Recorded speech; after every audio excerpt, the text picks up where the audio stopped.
Hello, hello, hello, and welcome. We are back again, and we have Manna. I already forgot. Is it Manna? Mana. Yes, it's Mana. Yes, Manna here with us today. We are going to be talking about menopause. I am so excited for this topic because I can't even tell you how many women. I talk to a lot of women in my industry who fall into menopause and literally have no idea what's going on. So I'm 40, right? So it's right on the horizon for me somewhere. So super, super excited to jump into this conversation, not only for myself, but also for all the women in our community here that are dipping their toe into this next journey. So for those of you that don't know me, my name is Sabrina Victoria. I am the host here at Her Talk Show. If you have not already subscribed, make sure you hit that subscribe button. These podcasts are guaranteed to have you thinking differently about life. Let's jump right in. Get ready, because today's guest is about to change the way you view your world. This is Her Talk Show, hosted by Sabrina Victoria. If you're listening live, welcome. If you're listening on the replay, make sure you hashtag replay wherever you're at so we can send you some love. I've had over 600 women on this stage. We're adding another one to the list today. I am super excited. Manna is a naturopathic and functional medicine doctor focusing on premenopause care and brain health. 1 million women, this just is crazy to me, in America become menopausal each year, and 85% of them do not take hormone replacement therapy due to inaccurate medical information and cultural miseducation. This means that women go into menopause blind, without information or support, at their own peril. She is passionate to educate women about the benefits and risks of hormone therapy, so every woman in menopause, perimenopause, Perimenopause, right? can make a truly informed decision on what is best for her health. I love topics like this. I love topics that I literally don't know anything about. Um, so I'm so excited to jump into this with you. First of all, why this arena? Why, Um, why menopause for you? yes, of course, because um, so much work is needed. So few women have the correct information. So much work is needed to raise the awareness, raise the education, tell women about what's coming and how best to prepare. Like you said, you are 40 and you don't know a lot about this area. And my goal is that every woman at or around 40 is already educated about what's coming in the next few years, right? So the average age of menopause in the United States is 51. Okay. And perimenopause is the stage that is just before menopause. Okay. That can go on anywhere from 4 to 10 years, right? So if a woman is going to be menopausal at the average age of 51, perimenopause could begin, let's say, around 41. But 51 being the average age, that means half the women in the country get to menopause before then. So a lot of women are perimenopausal in their late 30s and early 40s and do not know. Right. So what we need to do is educate women on what to look out for. What does perimenopause mean? What does menopause bring? And how best to get into and step into the second half of our lives. Right. And the other connected thing to this is brain health. Right. So my passion is menopause as well as brain health. The two are connected but can also be separate. More and more research is showing that dementia for women begins at menopause. Okay. How? That is because we are losing our hormones and not replacing them. And that has a big impact on our brain health. So these are two big topics, and I am passionate about those because, one, when I went through my own menopausal journey and I was on hormones and going through other stuff in my life, I got a lot of pushback from doctors, from nurses. Um, And I was really surprised because you would expect that everybody in the medical professional would be up on the research. But sad to say that a lot of them are not. So we'll get into this more as to why it is the way it is and what best we can do to have these conversations with the doctors. But that's the lay of the land at this moment. Wow. So somebody could be entering perimenopause and not even know it? Absolutely correct. Somebody could be entering perimenopause, still be cycling more or less regularly, but they may be noticing things like mental emotional changes, more anxiety, slightly more depression, more burnout. They might be noticing changes in their body composition. They might be noticing changes in their vulvovaginal health. So, a lot of these things might be happening, but they are still kind of mild and maybe under the radar. So it's really important to know what to look out for, When you right? s And when you say vaginal health, what does this mean? so one of the things that has been talked about quite a bit is something called vaginal atrophy. So with menopause, is associated this condition called vaginal atrophy. What does that mean basically is that our tissue in the vulvovaginal area has a lot of receptors for estrogen as well as for testosterone. When we lose our estrogen, those receptors are not receiving the stimulation that they need. They begin to lose their immune health and they begin to shrink. So, as a result, a lot of women have painful sex, they have painful sex, they have recurrent UTIs, bladder infections, all because the hormones in that area are simply no longer sufficient. That's just one of the things that can happen. Wow, this is so interesting. So obviously, if something like this is occurring, go see your doctor. Absolutely. Can a doctor just look at you and know you're going into perimenopause, or is there something that they have to, like, do, like take blood or do some sort Right. of exam? Like, how does a doctor even know? So, when you're in perimenopause, what is happening is because it can go on for a long time, it can go on for anywhere from like a few years, 2, 3, 4 years to up to 10 years. The hormone testing isn't that reliable because during this time, the amount of hormones that your body is producing is inconsistent. One day it can be normal, the next day it can be way below normal, and the third day it can be way above normal. And generally, women have a 28-day cycle. And so, if we are testing for hormones, depending on if we're testing for fertility versus hormones otherwise, there are specific days in the cycle that we would test your hormones on. Right. But when you're in perimenopause and your periods begin to get a little bit irregular, then it becomes really difficult to check, and also it's not so helpful because hormones are varying a lot from day to day. So the best thing to do is to go by your symptoms.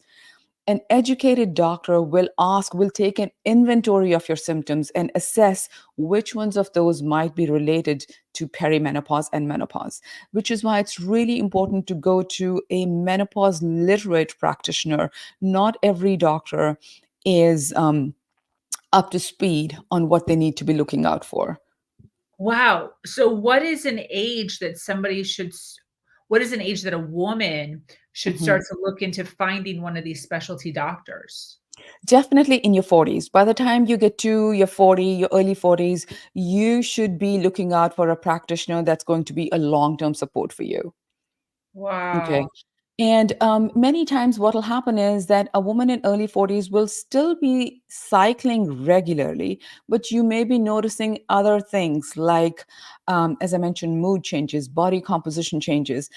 A lot of the time, what's happening is women at this time are also doing a lot. Right? They're raising kids. Their kids may be teenagers. They are ascendant in their careers. They are starting businesses. They're managing households. They're managing their parents' health. They're managing their relationships. So it's no surprise that a woman might be run down and burnt out. But that's not the only reason. If your estrogen is running low, you may be burnt out for that reason. So, a doctor may have to check your hormones at 2 or 3 different times to get a sense of if is your level truly low? And then it's not just estradiol. You can also check other hormones like follicle stimulating hormone to get a sense of where you are in your journey towards menopause. So there are tests that doctors can do, but you need to go to a doctor who is educated. There is this organization, it used to be called the North American Menopause Society. And they have recently changed their name, I think, just to the Menopause Society. So their website is menopause.org. Okay. On their website, they have a list of Menopause Society certified practitioners. All of these practitioners have studied menopause and taken a qualifying exam to become a certified practitioner. So it makes a lot of sense to do that, because you can be assured that these practitioners have studied and are up to speed on what they need to advise you on. But the only challenge with that is, in this country of 300 million, 300 plus million, we only have 2,000 such certified practitioners. So there aren't many. Okay, there Especially aren't if many. there's a million women every year Yes, going. Oh my yes, gosh. yes, We're a little understaffed, I'm gonna say. yes. Um, wow, this is so interesting. So my first question after learning all of this is, why does it matter? Why would it matter if I am 40 years old right now and premenopausal? How does it help me to know? Right. So, generally, when a woman begins to inch towards menopause, you will begin to have certain symptoms. And then you know, okay, changes are afoot in your body and your mind. And these will be changes like hot flashes, night sweats, sleepless nights. Now, you know, who hasn't heard about hot sweats, hot flashes, and night sweats, right? Mm, These are very, very uncomfortable. yeah. They are so uncomfortable that it's like an extreme reaction that your body is having within a matter of seconds. You go from being comfortable to being so uncomfortable within a matter of like 3 or 4 seconds. And then these can happen also at night, and they keep you from sleeping. They keep you from getting proper sleep, and then you're exhausted, and then you can't do the work that you need to do. You can't think straight, right? So now, what is happening in your body when you're having these hot flashes and night sweats? People think it's just a nuisance, you'll grow out of it. But remember, the temperature control center of your body is in the brain. This is your brain telling you you are dangerously low on estrogen and you need to replenish. Okay. How A does lot somebody of them, replenish estrogen? there are many ways. You can do a patch, you can apply estrogen cream. Those are the two most frequently used common ways and safe ways of using these, of getting estrogen into your body. I Okay. didn't even know that. There is a Wow. whole So world. Yes. like some men take testosterone, Yes. so women can take estrogen. Oh, yeah. And women also sometimes will need testosterone. See, this is the other problem with our society and culture and language. We think testosterone is a male hormone because it is produced by testes, right? Testosterone. Yeah. However, this is a misnomer. Women also produce testosterone. And when we are young, the amount of testosterone we produce is 10 times the amount of estrogen that we produce. Okay. And over time, this subsides.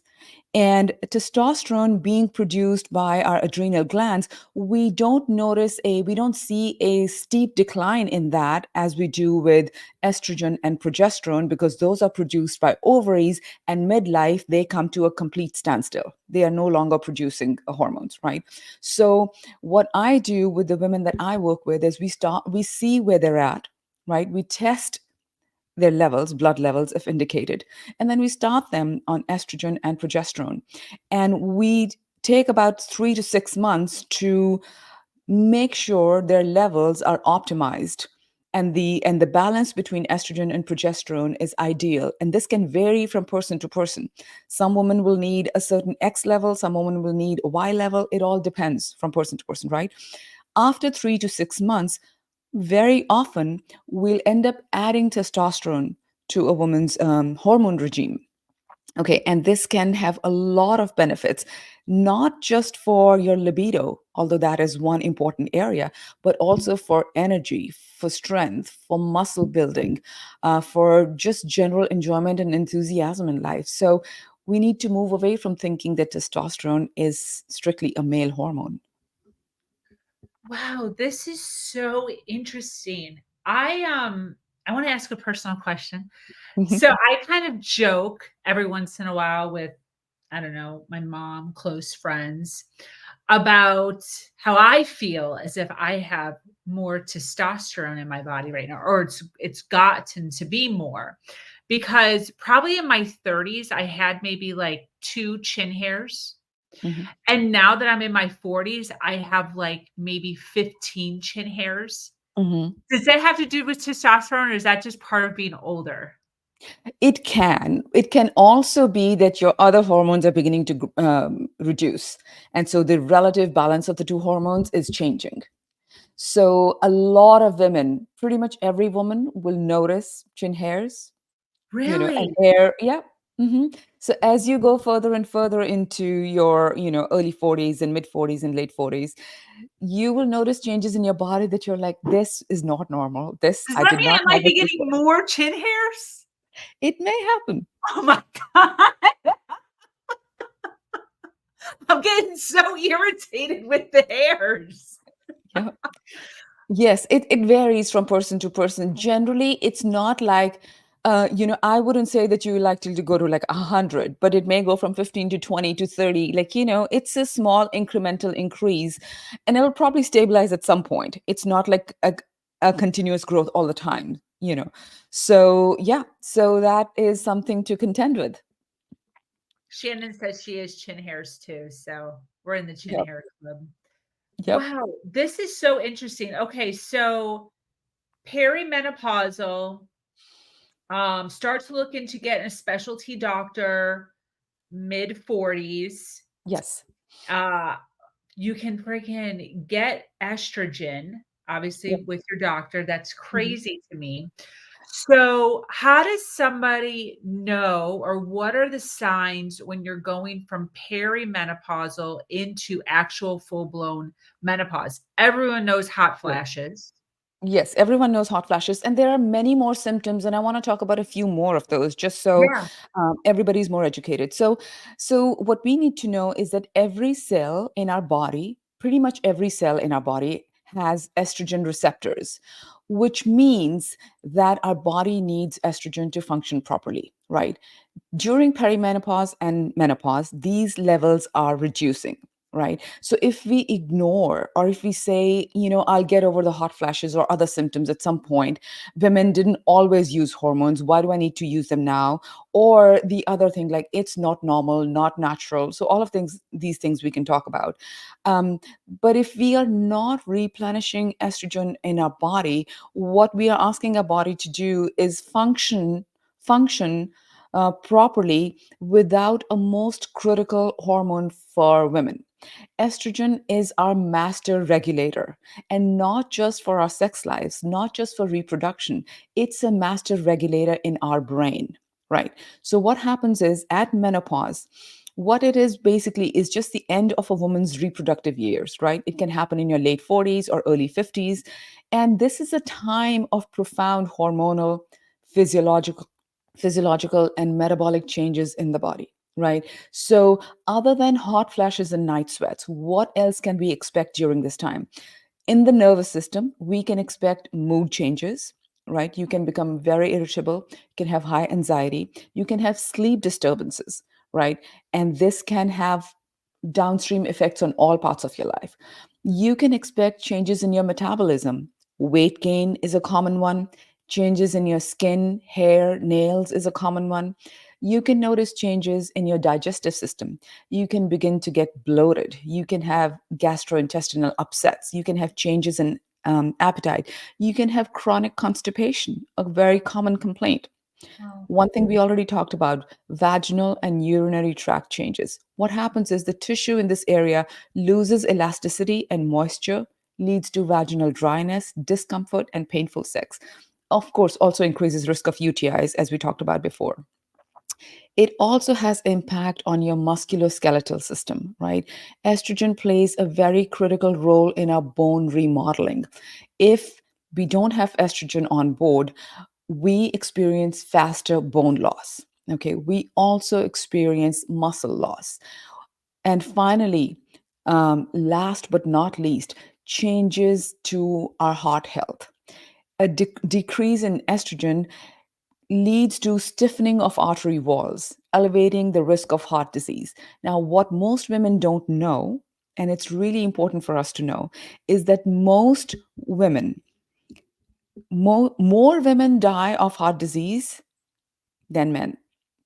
The most common disease or illness or ailment that women die of is heart disease. Even women that have breast cancer, they are more likely to die of heart disease than of the cancer itself. So, and research has shown that right at menopause, there is a 20% increase in plaque in our arteries, right at menopause with the loss of estrogen. So, what we need to understand is the amazing benefits that estrogen has for us, and we have before menopause, and then we lose it then. So, if you notice, women are generally healthy, relatively speaking, until about menopause, and then there's a steep decline. We begin to lose our memory. We can't remember where we put our stuff. We can't remember what we talked about yesterday. So many things happen, and we don't associate that with menopause, or we say this is the normal way things are generally. Yeah. But we have to understand that what menopause is more than anything else is a long-term hormone deficiency. That's all there is. No matter what else we talk about it, like what else we say about it culturally or, jokingly in humor or whatever else, it is a long term hormone deficiency. And if we don't correct that deficiency, then we will face consequences as time goes on. Wow. Shannon said, OMG, I just recently noticed a difference in my heart this year.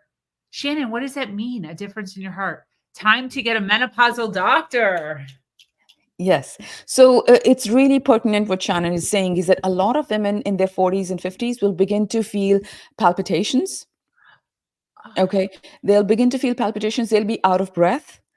Just normal day to day activity will cause them to be out of breath. And that'll make them feel like, oh my gosh, I have a problem with my heart. And the same thing happened with me. I went to my doctor. I got a heart monitor for 10 days. And there were a couple of instances of tachycardia, very fast heart rate. But once I started hormones and came to the normal level for me, all of that normalized, right? Wow. Because our artery walls that carry all the blood and supply the heart um, have estrogen receptors. And if those arteries are not getting estrogen, we are going to see changes in a global health. Absolutely. So I know you talked about misinformation around a certain supplement of some sort that we could be taking from our doctors. What is that, and what is the miseducation? Why are so many of us misinformed? So, the misinformation in the field of hormones is really what some doctors are calling the greatest um, disservice to women's health in the history of mankind, the greatest disservice to women's health, because about 20 years ago, a very big study was published by the Women's Health Initiative. And they, in fact, stopped the study early because they said that hormones cause breast cancer and they cause heart disease.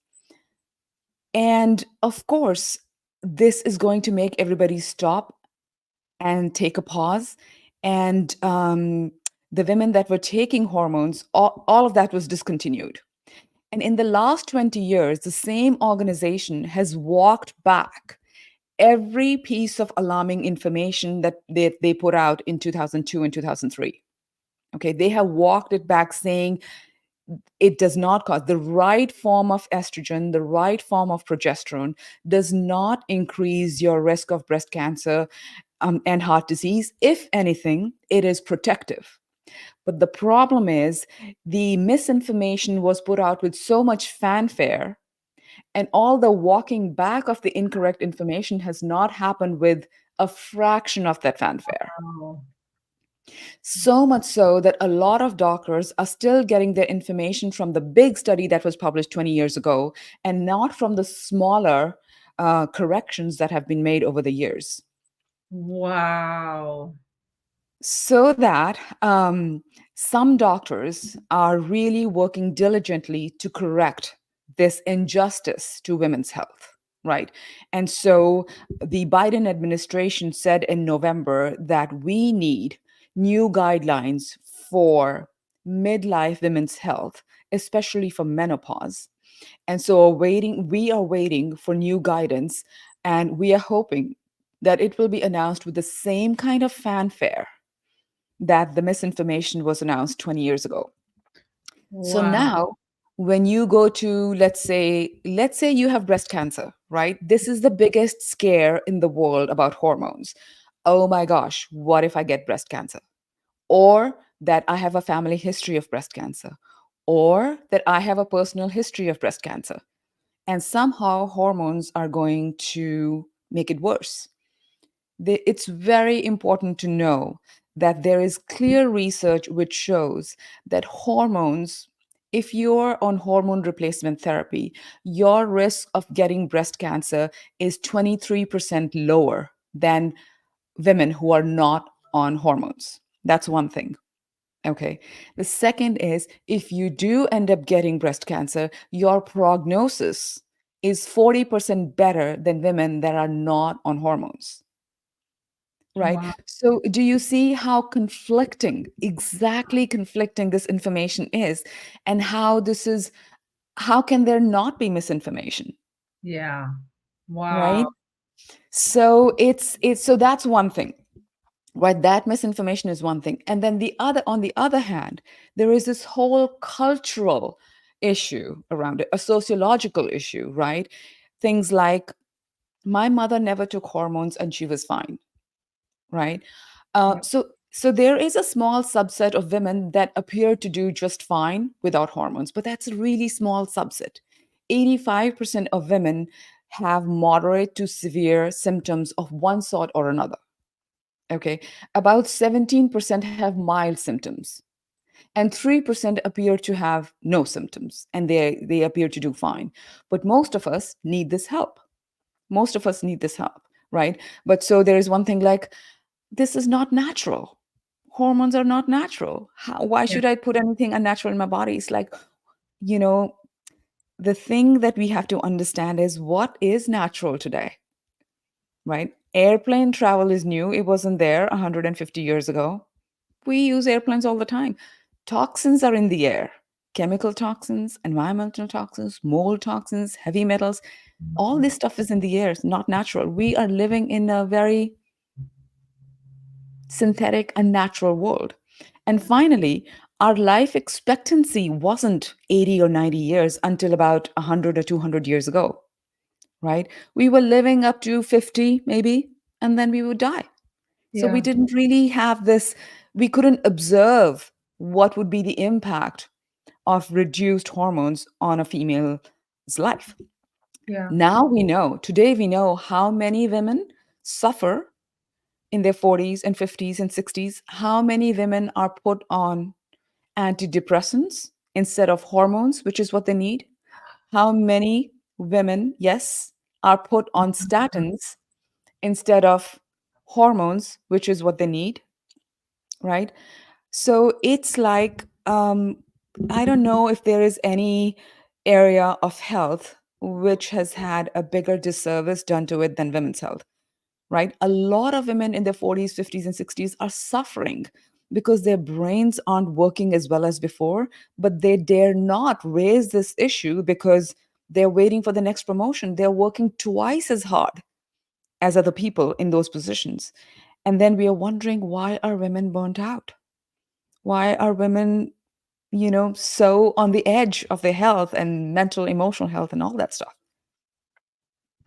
Is this possibly why when you talked about being put on like antidepressants or anxiety or something versus hormones, why it's so important to get a specialty doctor? Like a specialty doctor would know more than Yes, absolutely. A menopause certified practitioner will certainly know more. Will certainly know more. menopausal Yes. certified. Menopause certified practitioner. Yes. I think the credential is called NCMP, Nationally Certified Menopause Practitioner. So, there are, the Menopause Society also says that for women for whom hormones may not be right, they may be prescribed antidepressants or anti-pain medications, because what these medicines do is they turn off the signal in your brain.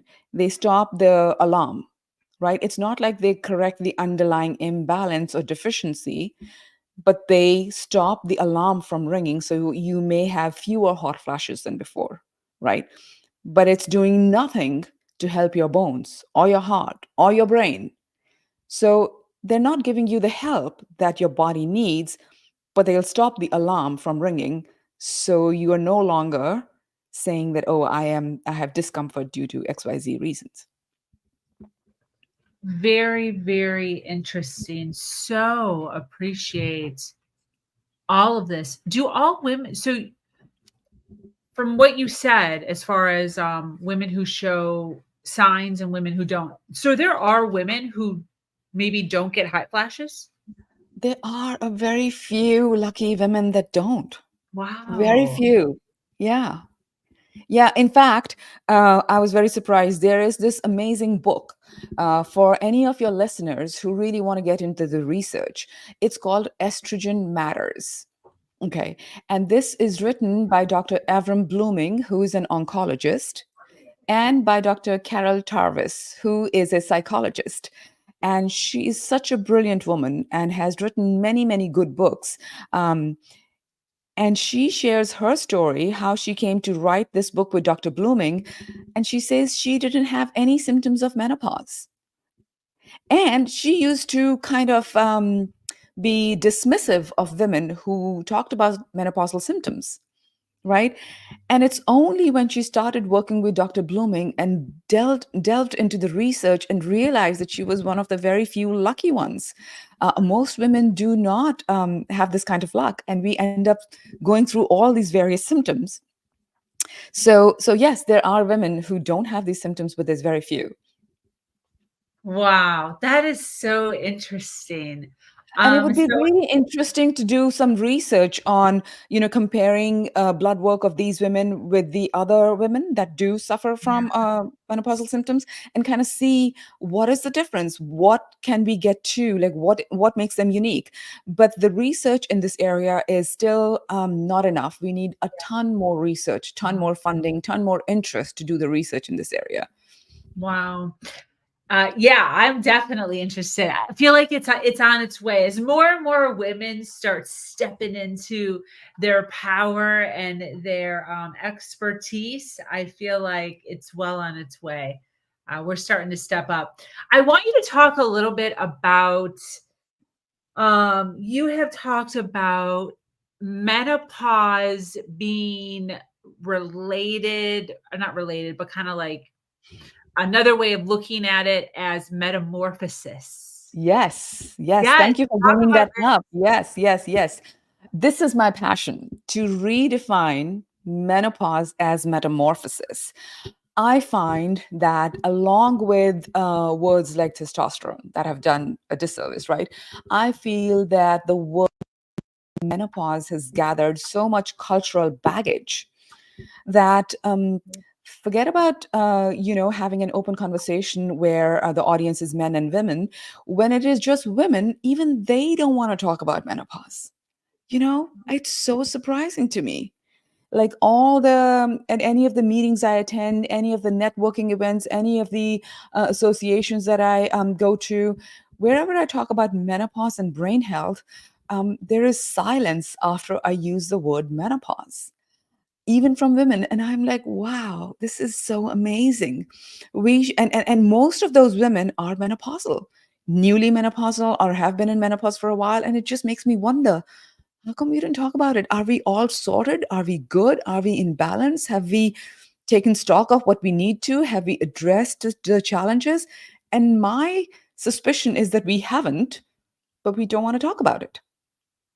We don't want to talk about it. So my thing is, for me personally, menopause was a time of metamorphosis, right? It was a time of metamorphosis because so many times we are uncertain in life about doing this or that. And of course, I had my share of uncertainty and doubts and this and that. But when I got to menopause, I was so clear that I have to go the route of hormone replacement therapy in the face of opposition from my own oncologist and surgeon when I was going through my own breast cancer journey. And they're all telling me, you are choosing quality of life over longevity. And that is such a wrong thing to say to anybody, let alone somebody who's going through breast cancer. And for me, a breast cancer can be of many different types, and mine was hormone negative. So, the gray area, there is no gray area when you are hormone negative. There may be some gray area when you're hormone positive, but there are plenty of oncologists who will put women on low dose hormones and just monitor them closely. So I think menopause can be a metamorphosis for most women. We do not have to give in to slowing down memory, slowing down our movement because we are concerned about our bone and muscle health. We do not have to slow down because our brains are slowing down. We do not have to take early retirement. We do not have to give up a whole lot of things that we are currently only partially engaged in. We can continue to have a very full life into our 50s and beyond. And so to me, that is really a call to action. Don't stop, don't slow down. Let's keep going. Yeah. I like that analogy. Yeah. Yeah. Thank you It feels for more empowering. Yes. And I Yes. think you're right. Menopause does have such like a dark connotation to it. Like no one's looking forward to it or excited about it, or it's all Yeah. negative. It's just like Yeah. you're gonna die soon. So I don't know, this word menopause, like I'm like, I don't know who chose this word. I don't like it. So, maybe somebody will come up with a better word for it, and yay to them. But for me, it's like, let's just redefine, let's just say that it's so much more than just that word. yeah. Well, this has been great. I took a ton of notes. I so appreciate you being here. We have a ton of people watching live right now. I'm assuming most of them are women. I would love for you to, obviously, we're getting a really good idea of what you do, but I would love for you to kind of give us an overview of what specifically you do and Mhm. who should be reaching out to you. Who do you help? Sure. So I just want to mention one more thing about brain health. I just mentioned it in passing, and then I'll jump into your question, Sabrina. Um, every 65 seconds, somebody is diagnosed with Alzheimer's. Okay.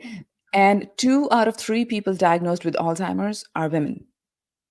Okay, 2 out of 3 people diagnosed with Alzheimer's are women, and more research is indicating that the the diagnosis that is dementia or Alzheimer's, the changes in the brain that eventually lead to this diagnosis start 20 to 30 years before.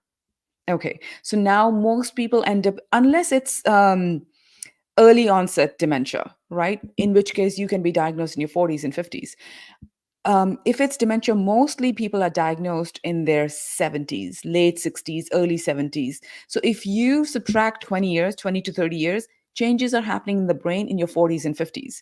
What else is happening in the body at the time? Perimenopause and menopause. So I just want to mention that for women specifically, please take notice. Do not take any changes in your symptoms, mental, emotional, or physical.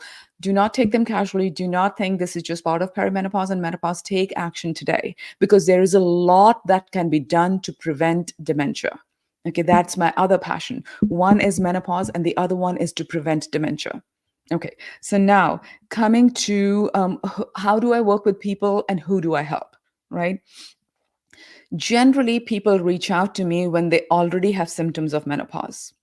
Okay. And a lot of women, when they are newly menopausal, are experiencing symptoms of brain fog, memory loss, in addition to night sweats and hot flashes and joint pains, another very common thing, or painful sex, right?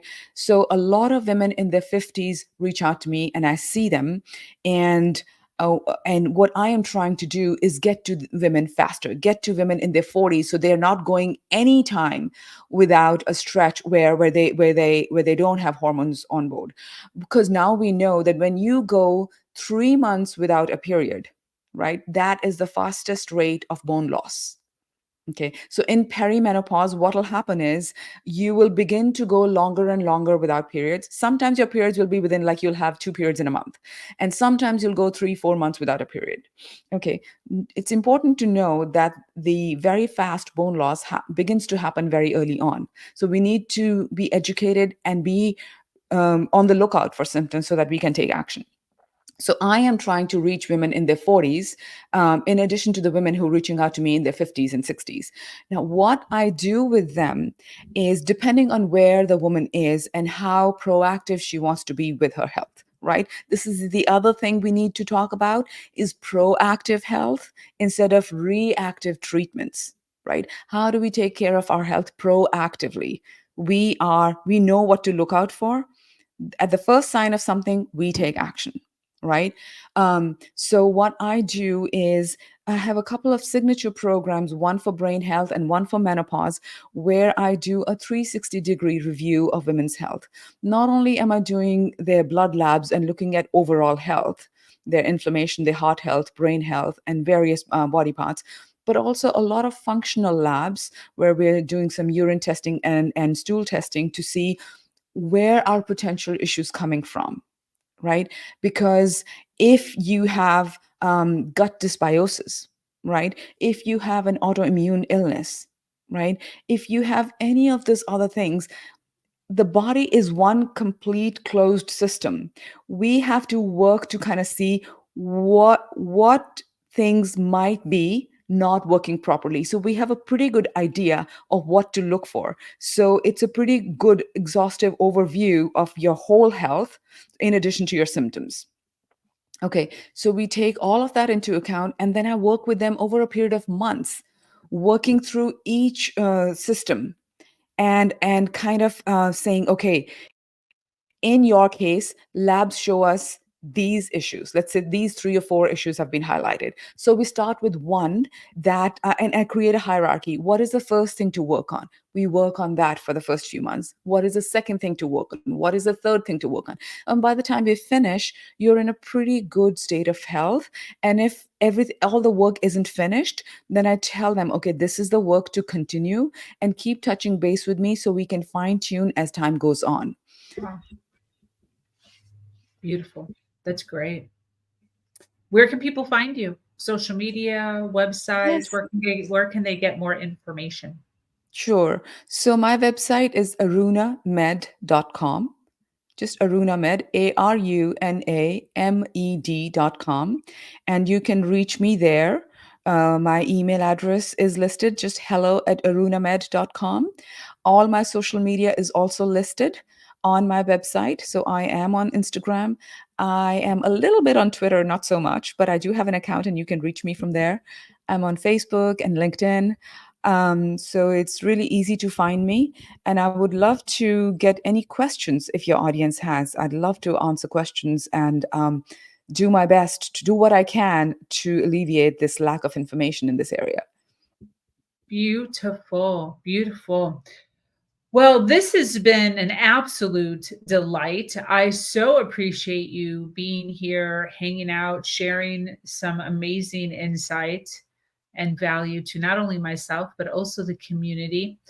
For those of you listening live or on the replay, runamed.com. It isn't a clickable link also in the description wherever you are listening to us at. Any closing thoughts as we close up here?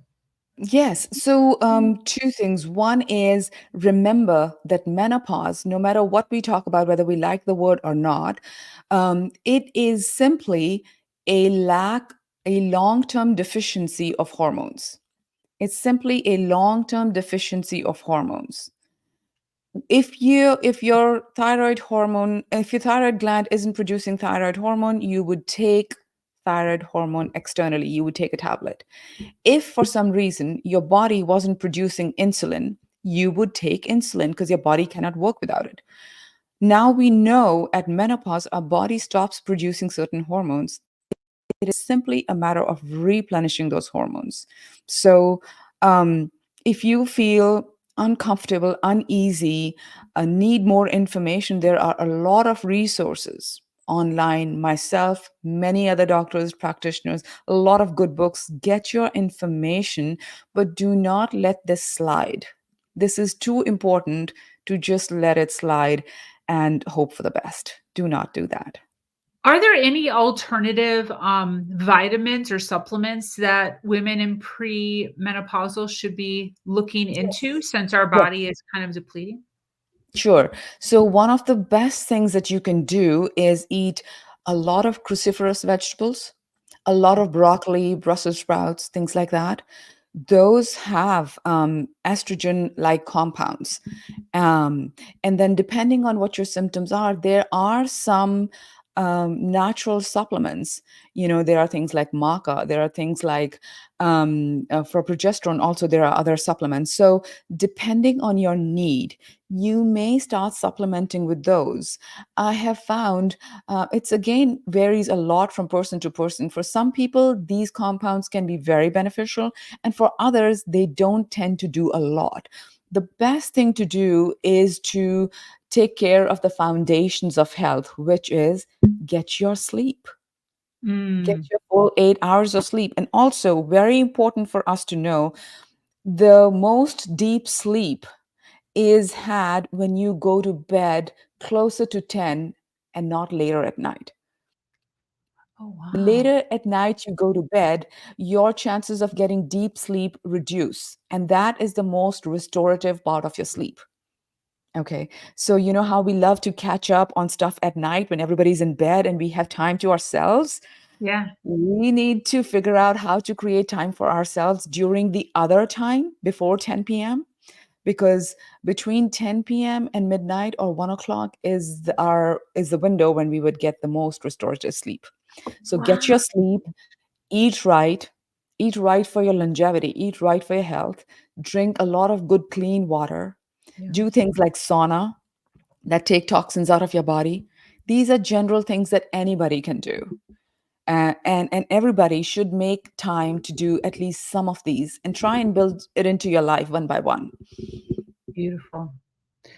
Well, this has been great. I so appreciate it and all of the goodness that you shared here. This brings us to an end of yet another incredible episode of Her Talk Show. Thank you so much, Mana, for coming on and sharing with us and hanging out with us for the past 50 minutes. So appreciate it. To Thank those of you. you listening live, for those of you listening on the replay and have made it all the way to the end, thank you so much. Make sure you follow, like, and share this video wherever you are at.